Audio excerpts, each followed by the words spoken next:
controversial quotes. So today, I'm going to ask you the question: is Tom Cruise's career dead or alive? Can he make a comeback? At over 60 years old, is it appropriate for him to play a character in Mission Impossible? I'm getting sick of elderly people playing young action heroes. Um, at least in terms of, Tom Cruise and Indiana Jones. I first got into Mission Impossible and Indiana Jones when I was in grade school. Harrison Ford and, Tom Cruise were known for being big action heroes back when, I was, you know, in sixth grade, back in, 1995. And, they're still playing these action heroes. I think it's ridiculous. It's not ageism to say that once you get to be as old as Tom and Harrison, that you should retire from your action hero role. You know, I wish the Hollywood studios, would put it in, write it into the contracts that that actors don't get to keep, playing the same role forever. It would have been nice if Tom Cruise would have passed on the Mission Impossible role to a younger actor when, about 10 years ago. I mean, he really should have only have done, you know, three Mission Impossible films, four at most. The problem with him doing like seven or eight Mission Impossibles is that it depleted his the prime of his career on doing boring action movies that are pretty much irrelevant. I believe the only relevant Mission Impossible movies were the first one and the second one. I don't see the others as having any value. I think that they just qualify as, bad action. And, one thing that Tom Cruise is going to, have to cope with on his promotional tour of Mission Impossible, you know, is a lot of questions about Scientology. On this, hey, what's up? On this channel, Controversial Quotes, I've, rehashed a lot of Tom Cruise's Scientology quotes. And, if he were to say those things again, if he were to say those things in today's day and age, he would, cause so much controversy that he'd have to recant for them. So, what do you think about Tom Cruise, concerning his career? I think that you know Tom should do more original content. He should uh he should never do another franchise movie again. He should not uh reprise the role of Cage in Live Die Repeat. He's scheduled to return for a sequel to The Edge of Tomorrow. I mean, I loved that movie, but at over 61 years old, I believe that Tom Cruise is simply too old to convincingly play an action hero. The last great action movie I think that Tom Cruise was in fact, was Collateral. I think that was his finest performance since Magnolia. Collateral. If you want to see if you want to see a film that showcases his acting skills, you should go rewatch Collateral. Okay, so let's talk more about Scientology now. Let's try to be controversial. All right, so Tom Cruise claims he's claimed many times throughout his career that Scientology cured a dyslexia diagnosis that he didn't really have.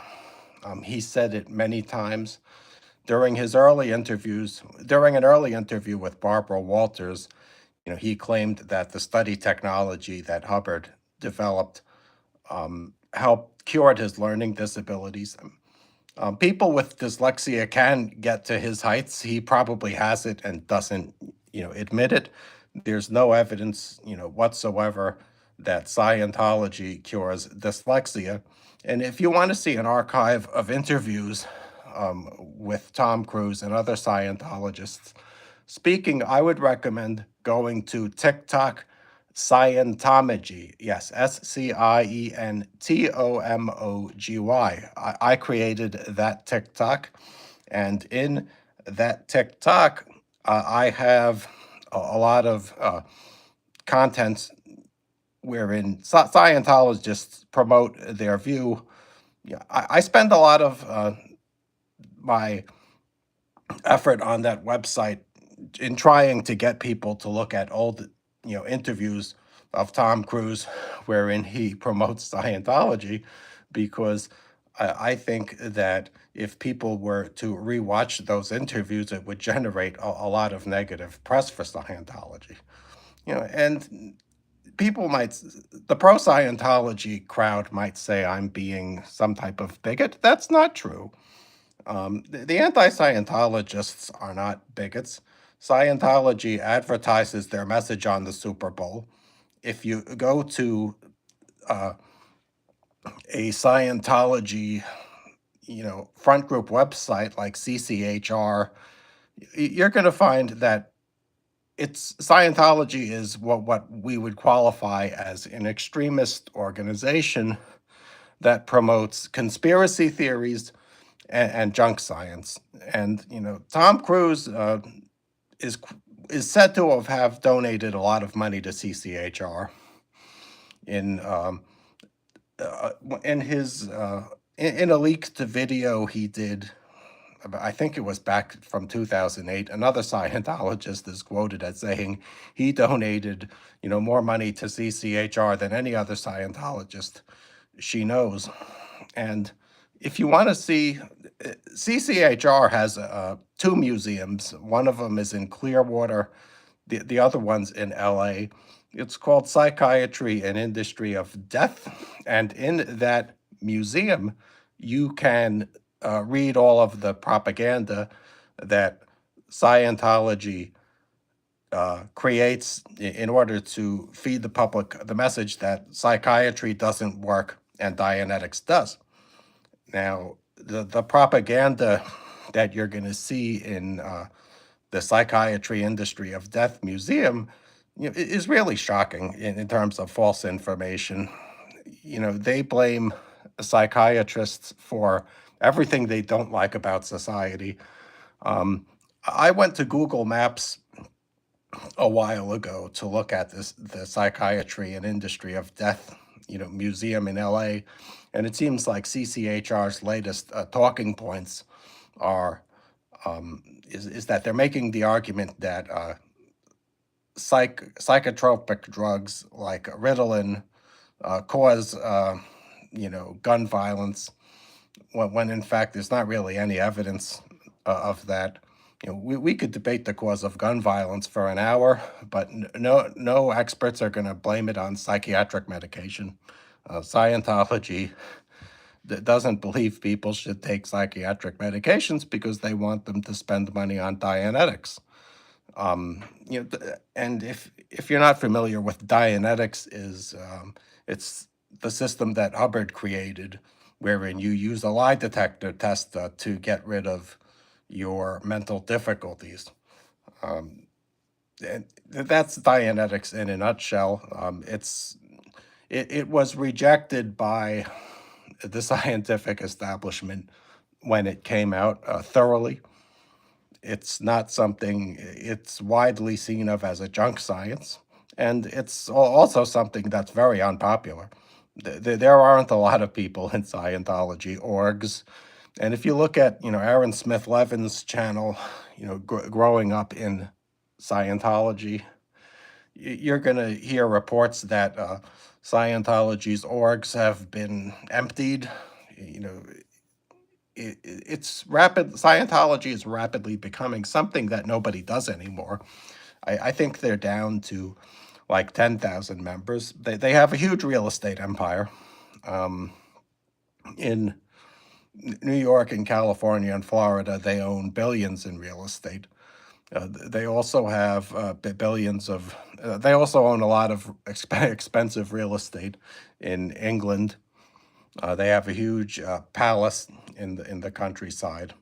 Their cruise ship, the Free Winds, has been mothballed. Supposedly, it's in Aruba somewhere. It doesn't travel anymore. I think that they're going to have to. They would send it to the junkyard, except they have to keep it because it's sacred. You know, when Hubbard was came under investigation by the feds, he bought a cruise ship, which I'm sure has incurred a lot of expenses. When you hear stories about people like Nancy Cartwright donating $30 million to Scientology, understand that it's going to maintain their uh, their failing infrastructure, and it's it. My message is that Tom Cruise is going to have to answer for a lot when he promotes Mission Impossible. I'm sure that he's going to tell reporters who interview him not to ask anything about Scientology. All of the questions that I just brought up in this past 11 minutes are ones that he wouldn't want to answer, and they're fair questions. I'm not giving you tropes, about a religion. I'm talking about a religion, a religious organization that plunders money on nothing. It's and they don't explain themselves other than advertising during the Super Bowl. You know, I mean, a lot of people question whether or not Scientology should have a tax exemption. I think it would be mean of the federal government to, force them to pay taxes on their real estate and then evict them. But I think the federal government should ban religions from advertising on TV. I don't see an excuse for U.S. taxpayers to have to give land subsidies to organizations that could spend, $50 million to advertise on the Super Bowl. So that is my message for you today. And yeah, I guess that's my philosophical question is what will happen to Tom Cruise's career regarding press interviews for Mission Impossible Dead Reckoning? I mean, it's probably going to be, Dead Reckoning probably is going to be a great visual spectacle. I mean, I saw the last Mission Impossible. I liked it. Um, I think a problem with Dead Reckoning is that the star of the movie should be like 35 years old. So, I mean, I'm not being ageist. I mean, it's like I would not want to play an 18-year-old on a high school football team. I think I'm being very fair. And the previous example I brought up was, Harrison Ford playing Indiana Jones when he's in his 70s. Indiana Jones, should be, I guess, 40 at most. That's fair. He's and what I don't like also about old actors playing younger characters is now with CGI they actually de-age them. So these actors become kings that live forever. Um, in the future, you're going to have actors licensing their images to AI firms in order to keep uh, in order to keep them acting in movies forever to generate money for their families. Which I think is appalling. I think Hollywood needs new actors. All right, so guys, thank you for tuning in to this broadcast. Have a nice day.